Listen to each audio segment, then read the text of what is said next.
A nation once again asks how. Welcome back to our channel.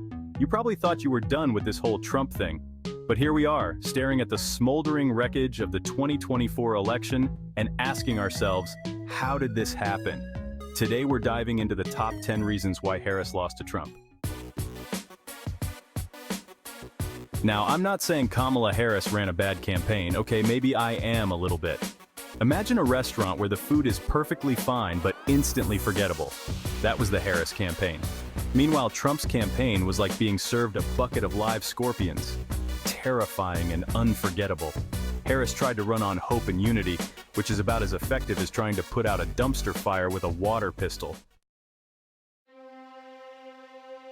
The media deserves a special place in the hell of this election cycle. They treated the whole thing like a reality TV show, giving Trump an endless platform to spout his alternative facts. Every outrageous tweet, every rally filled with chants of "lock her up" was treated as must-see TV. And the worst part? It worked. Outrage equals engagement, and engagement equals profit. Let's be honest, America has a bit of a problem with truth. We're living in a post-truth world where facts are optional and feelings reign supreme.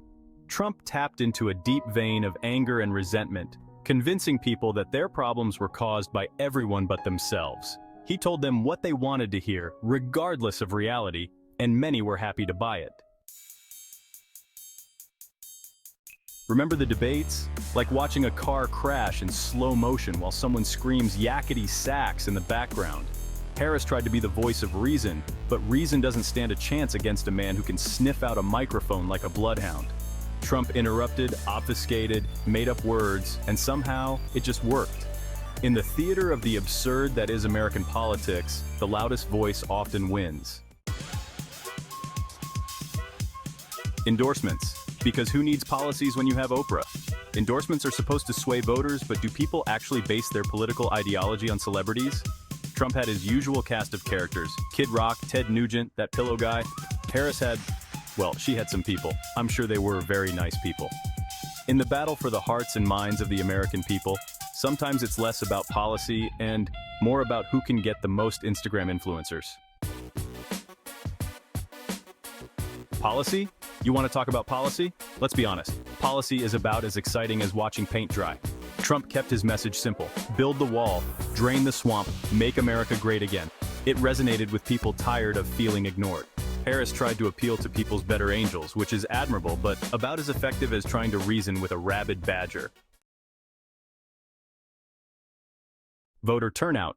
Because democracy is apparently optional. You know what's more terrifying than a Trump presidency? The fact that a significant portion of the American public couldn't even be bothered to vote. Voting is a fundamental right, and one that far too many people take for granted. When voter turnout is low, it's the disillusioned who stay home. And in this election, their absence spoke volumes. The economy. It's the economy, stupid. The economy was a mess going into the election, and a lot of people were hurting. Trump promised to bring back jobs and restore America to its former glory. Whether he delivered is debatable, but that's not the point. He convinced enough people that he was the answer to their economic anxieties, and that's all that mattered. Social media, the weaponized echo chamber. Social media, the digital equivalent of a dumpster fire in a sewage plant, is where misinformation spreads faster than a Kardashian wedding announcement. Trump, the king of the Twitterverse, used social media to bypass traditional media and speak directly to his base, spreading his message far and wide. And it worked. In the age of social media, perception is reality, and the truth is whatever you want it to be. History repeats itself, first as tragedy, then as farce. So here we are, staring down the barrel of another 4 years of Trump.